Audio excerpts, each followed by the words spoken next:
Today, we'll look into the Helicobacter pylori infection. Introduction. It colonizes the stomach in 50% of the world population. H. pylori main risk factor is for the peptic ulcer, gastric adenocarcinomas, gastric mucosal associated lymphoid tissue that is MALT lymphomas. H. pylori has been with the human from last 1 lakh years. It's naturally colonized in the humans for at least 1 lakh years. Coming to the agent, H. pylori is a gram-negative macroaerophilic organism. On gram staining, it won't take the gram, hence it is a gram-negative and requires very little amount of oxygen for its survival. So, it's a microaerophilic organism. The organism distribution is never systemic. A small amount of bacteria adheres to the mucosa of the stomach, and still some amount of the bacteria may enter into the stomach cells. So it never enters into the systemic circulation, and it is unable to cause the systemic sepsis. So small amount of the bacteria is adhere to the gastric mucosa only, and sometimes because of the virulence, so it may enter the cells of the stomach. It survive in the acid media by urease. What it does, so urease catalyzes the urea by hydrolysis to produce the buffering ammonia.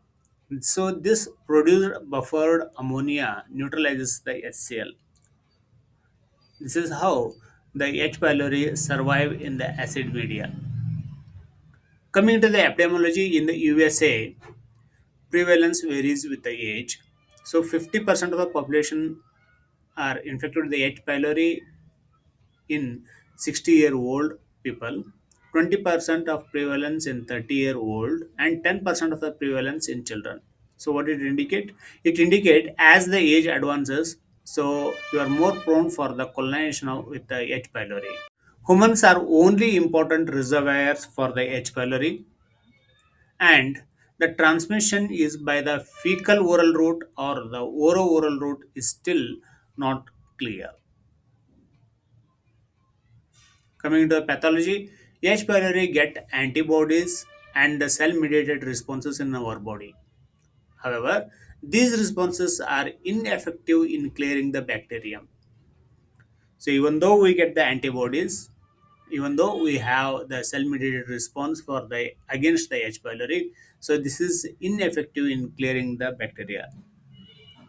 So these are the few virulence. The CAG island is a group of the gene that encodes the bacteria type 4 secretion system. So CAG-A, which is translocated into the epithelial cells, causes the inflammatory changes in the cell. So CAG-A is responsible for the causing the inflammation, whereas the NOD1 stimulates the pro-inflammatory cytokines response, resulting in the enhanced gastric inflammation. Hence, carriage of the CAG positive strains increase the risk of peptic ulcer and gastric carcinoma. VAC-A, this is another virulence, so forms a pores in the cell membrane. This is how the bacteria enters into the cell.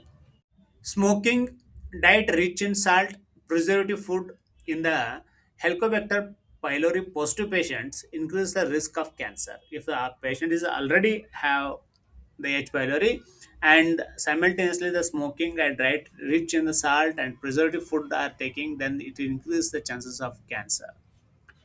Diet with antioxidants and the vitamin C are modestly protective. Antral, so if the infection is at the antrum, so predominant gastritis closely linked with the duodenal ulcers. If the H. pylori is colonized at the antral part, then the chances of getting the duodenal ulcer will increase. If the colonization is in the entire stomach, that is pangastritis, linked with the gastric ulceration and as well as the adenocarcinoma. How does so H. pylori, which is colonizing the stomach mucosa, causes the duodenal ulceration? So probable way of causing the duodenal ulcer is, so H. pylori inflammation in the antral region, so it diminishes the somatostatin producing D cells. Hence, so gastrin level will increase, and the increased gastrin level will causes the increased meal stimulated acid secretion. So acid which is increased after taking the meal. So what it does, it causes a gastric metaplasia in the duodenum.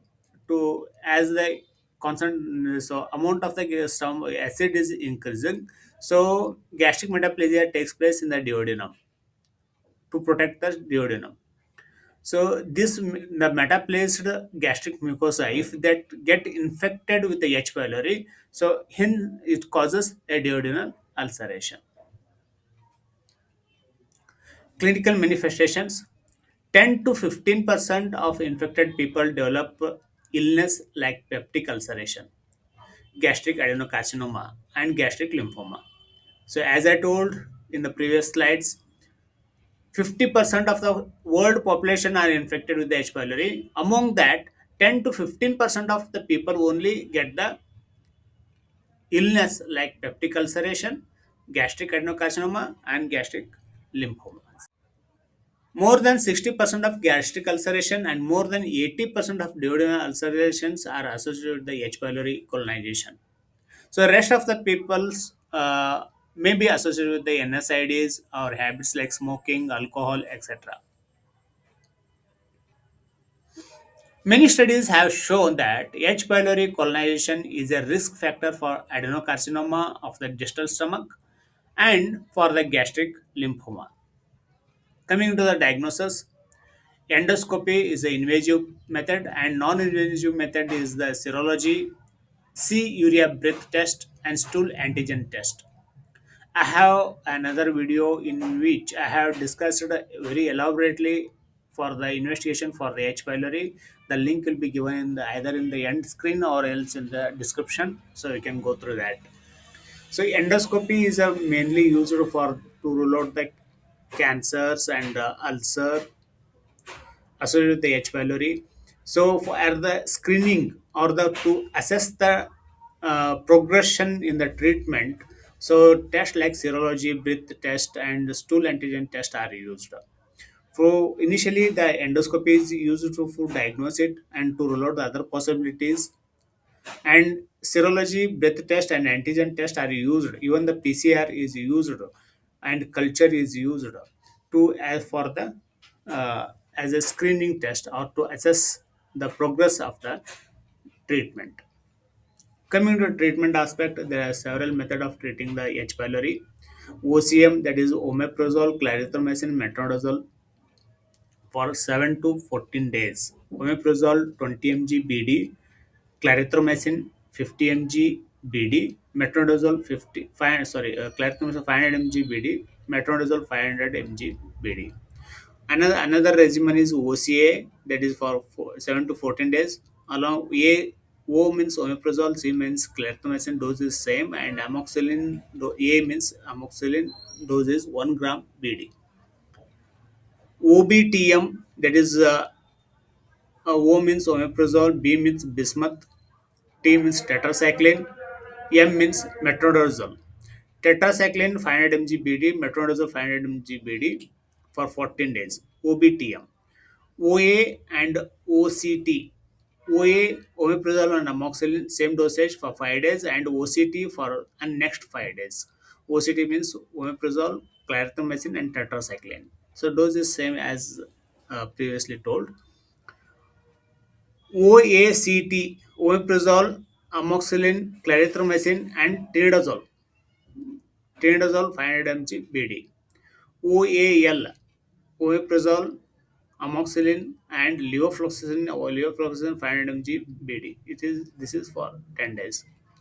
Initially, the commonly used regimen is amoxicillin, metronidazole, and omeprazole in India for 14 days. If it fails, so usually it will take 3 months. So after the 3 months, you have to go for the rechecking of the presence of H. pylori colonization. If it is present, then you have to go for change the treatment. So like a four drug regimen and next 14 days.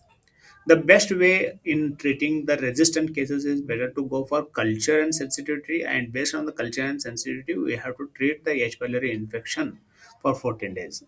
So RUT, that is rapid urease test, is sufficient in the initially, and initially we can go for the three drug regimen for 14 days, and after 3 months, if the persistence of H. pylori is still there, then you can go for either four drug regimen, or based on the culture and sensitivity, you can plan for the treatment. So initially, within 4 weeks, so it may give a false negative result also. So you have to give sufficient time. So that is about for 3 months, and after that only we can go for the screening test. So this is all about the H. pylori. If you have any queries, you can ask me in the comment box. So thank you. Thanks for watching my video.